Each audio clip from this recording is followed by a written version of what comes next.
Greetings, ladies and gentlemen, and welcome to this latest rendition of Tales from Outer Space.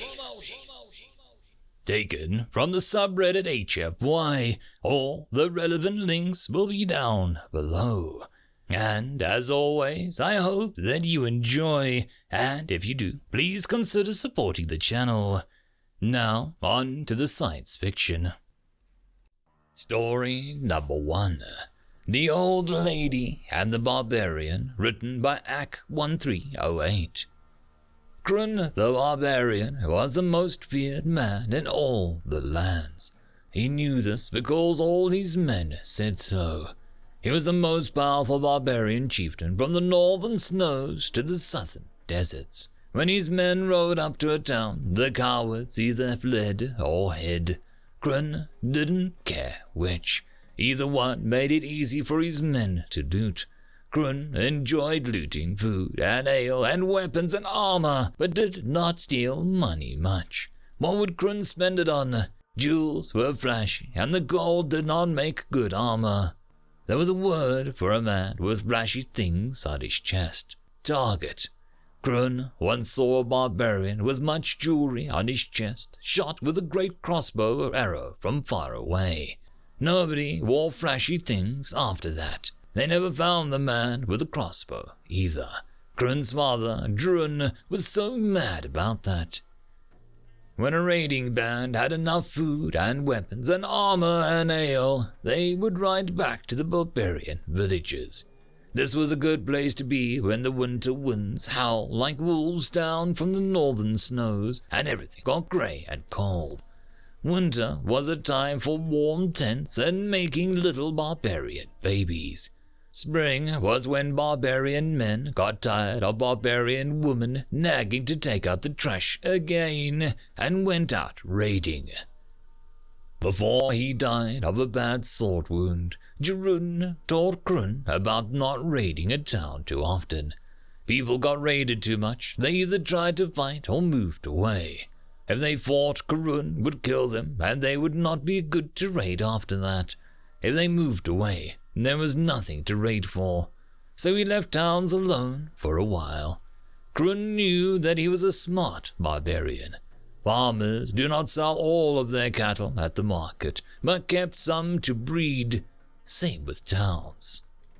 But cities were different. Cities held many swords and other weapons, and much armor. They also held much food and ale, so his men could eat and drink well for many days.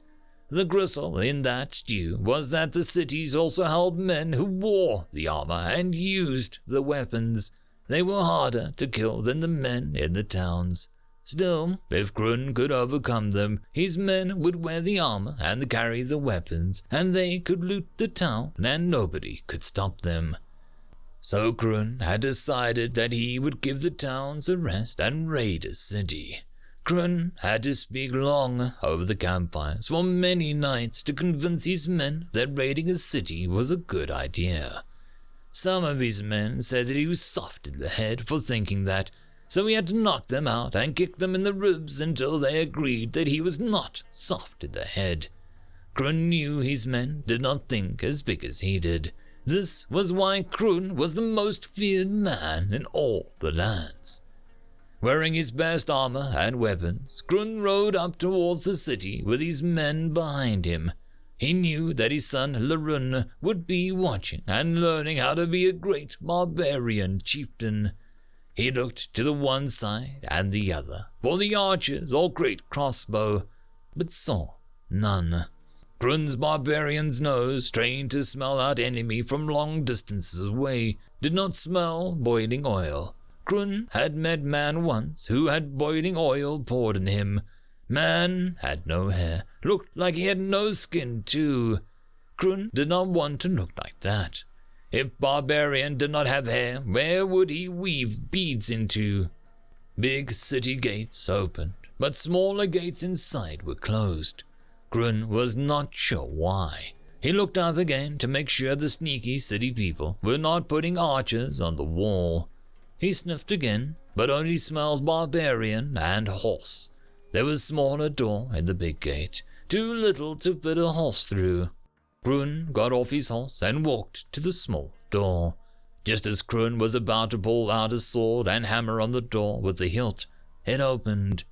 "Yes, what do you want?" croaked an old lady, stepping through. The old woman had hair grey as winter frost and a face wrinkled as Krun's nutsack. She leaned on a cane and peered up at Krun. "You hear me, boy? What are you making a racket out here for?" Krun had learned from the little boy to be polite to old lady. The little Krun not polite to old lady. Old lady beat 7 shades of crap out of little Krun and make a good try for 8. Jarun never helped at that time like that. He just stood back and pointed and laughed. So Krun always polite to old ladies and kept careful eye on Cain. Those things are dangerous. "Krun the Barbarian," he proclaimed, though trying to be polite, "have come to loot your city." Looking at the old lady expression, Krun scratched the back of his head. "If it's not too much trouble," Krun said awkwardly. "Yeah," said the old lady, cupping her hand around her ear. "What you say, boy? Speak up. Don't mumble." Krun leaned in and raised his voice. "Krun say, whack!" went the cane over his head. "Don't you go shouting in my face, boy. Mind your manners." Krun had been hit on the head by many things. Sticks, stones, clubs, the ground when he fell off his horse, ale bottles, other barbarian heads, many, many things. But none sting as much as an old lady's cane. He bring his hand up to cover his head, but then old lady pokes him in the gut with cane, like a sword poking all the way through, like when what happened to Jarun. Karun bent over, protecting gut. Is pleased to find that no blood, was worried for a little bit there. "Here I am, just getting settled for a nice afternoon nap, and here you come with all your noisy horses, disturbing me." Whack on head. Krun not fall for this a second time, and only lifts one hand to head. Krun sorry to disturb wise old whack. Cross fingers covering head. Feel like hand broken. "Who are you calling old, boy? I'm not old." Krun sorry for saying prod in gut. Krun back away. Terrible old lady, scarier than one's back in village. He doesn't dare draw a sword because old lady with a sword is scarier than old lady with a cane. Barely. "Krun, go away now." "Good." The old lady snorts and goes back through the door. Turns ahead. "Mind you go quiet now." Krun, tell men be quiet. As quietly as he can. Krun leads horse back to men. "We go now," Krun says. Men do not argue. If old lady beat snot out of Krun, what chance did they have? They ride away as quietly as possible. At the next camp, stories are already being told of old lady with cane. Krun has heard that next city over has boiling oil. Still less scary than old lady with cane. "Okay, Ma, how did you even know that would work?" The city mayor folded his arms and stared at his age-bent mother. "They were barbarians."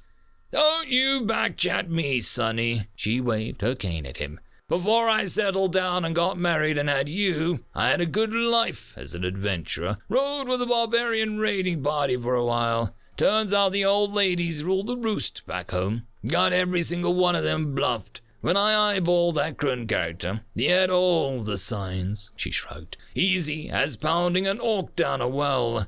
She looked around and then headed off down the street as a determined totter. "Wait, where are you going? The townspeople are going to want to know about your bravery." "Bravery schmavery," she retorted. "I'm going to the tavern for a drink, then maybe an afternoon nap.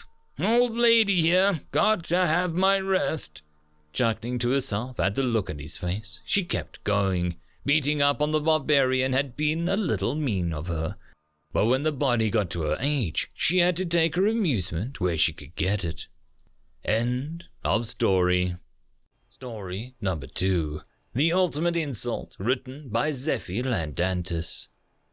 Mera looked at the screen at the creature depicted from the human client files. "What is that?" Lionel looked at her senior xenobiology specialist.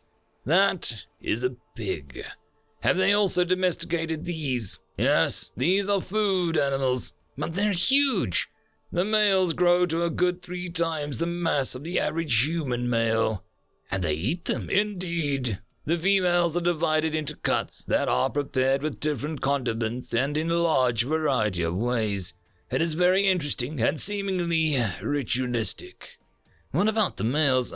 Yes. The males, they are, slaughtered, ground up into minuscule bits, then boiled with a selection of spices, and then crammed into a casing made of the lower intestine.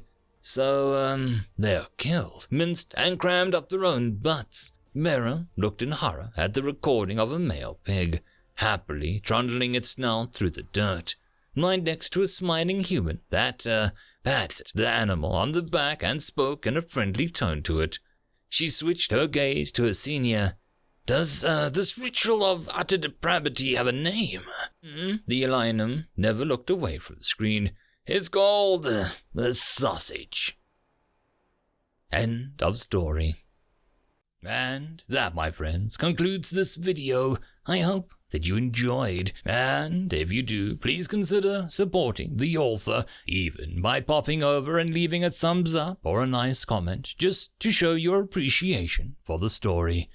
However, if you wish to support this channel, there are links down below which will help immensely. I will see you all in the next one, and until then, I hope that you have a fantastic day. Cheers.